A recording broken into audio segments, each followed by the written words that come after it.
And this, ladies and gentlemen, is Crummock Water, with the wind bearing down upon us straight from Buttermere.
Morning everyone, Christine here and welcome to 2023.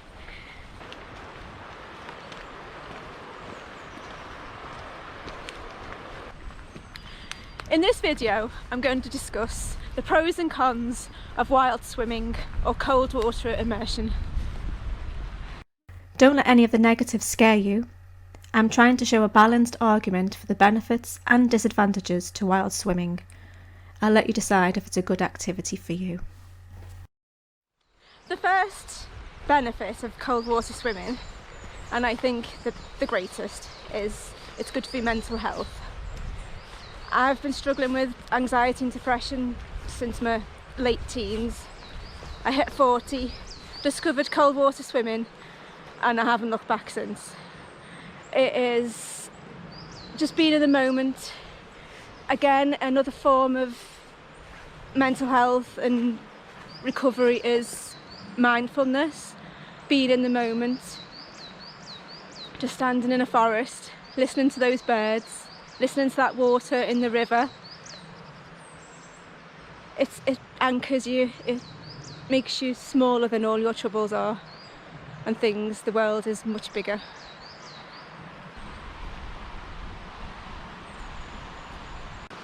And of course, immersion in cold water, it triggers the fight or flight response, which is triggered when you're stressed as well, even if you're at work or have home issues.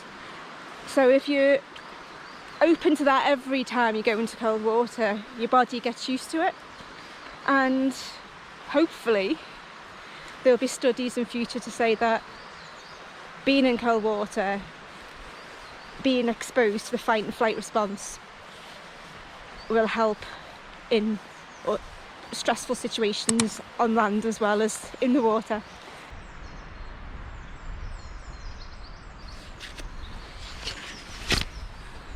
Of course, the fight and flight response triggers cortisol, which is the stress hormone, but later on your body rushes with endorphins, which is the feel-good hormone.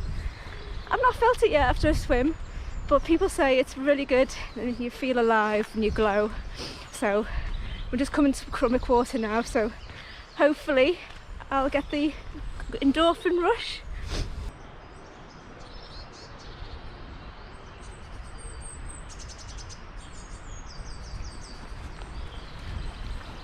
A second factor, and another good one, is that cold water immersion helps with body recovery after exercise or strenuous work. It also helps with pain relief. It reduces inflammation and stops swelling.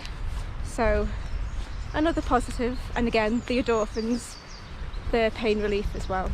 So two good positives to start the day with.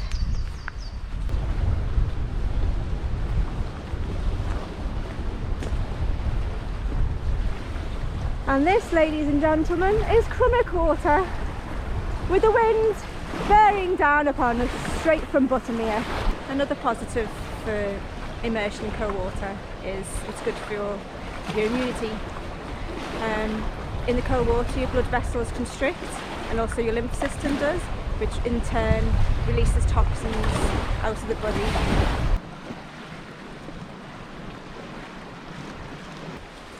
Another benefit of cold water swimming is that it's very sociable. lots of people when they first start, they join swim groups and you see them evening time, morning time, all enjoying the nature and the wonder of wild swimming.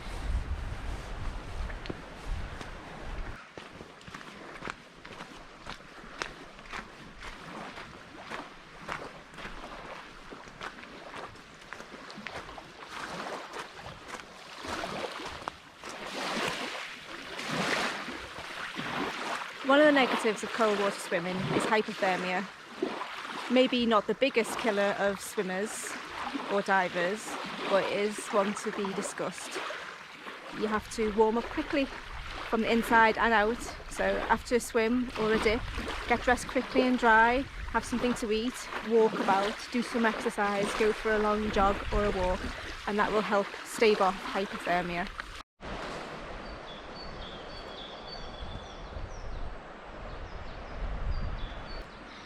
Another negative for wild swimming is something called SIPE, which is swimming-induced pulmonary oedema, which is when fluid builds up on the lungs and it's difficult to breathe.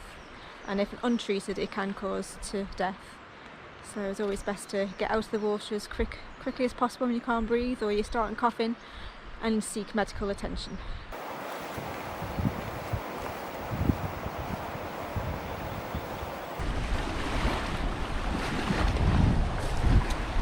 I think it's a no in this area. Even though it's a lovely scene, the water's just too choppy to have a good swim in. So let's go back to the boathouse and see if we can get anything.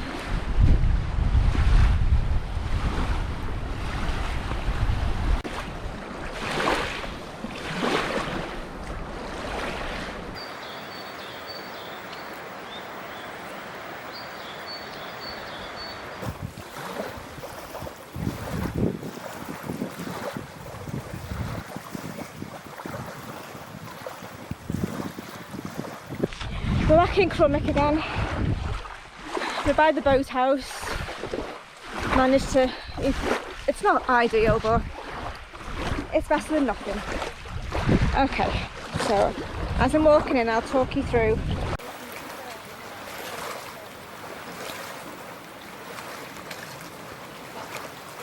One of the biggest worries and concerns about cold water is cold water shock. And of course, the flight and fight response.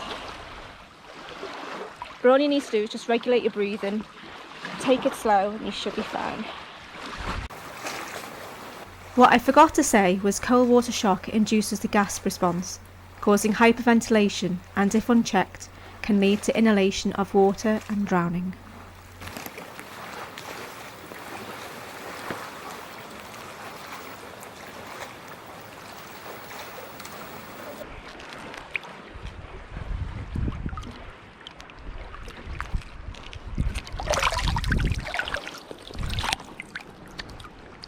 Oh, this is quite nice.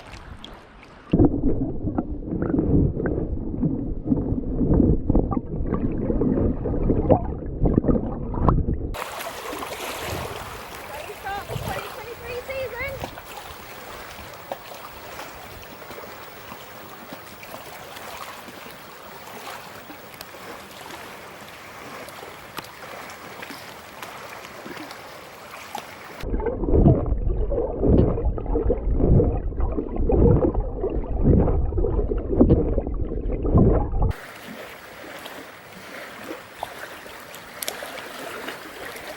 Another negative of cold water swimming is cold water incapacitation. This is when you are cold before you enter the water and get colder as you swim. Your limbs grow heavy and it becomes harder to swim. This is another cause of drowning.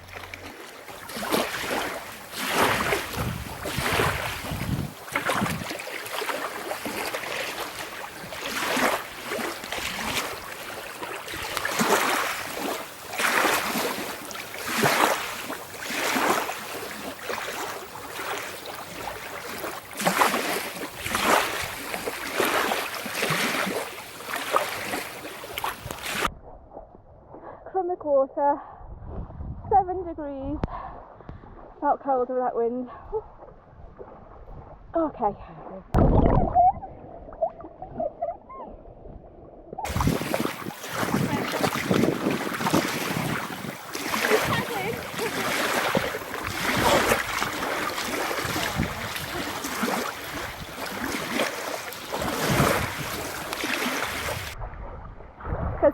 little dude doesn't want to swim with me.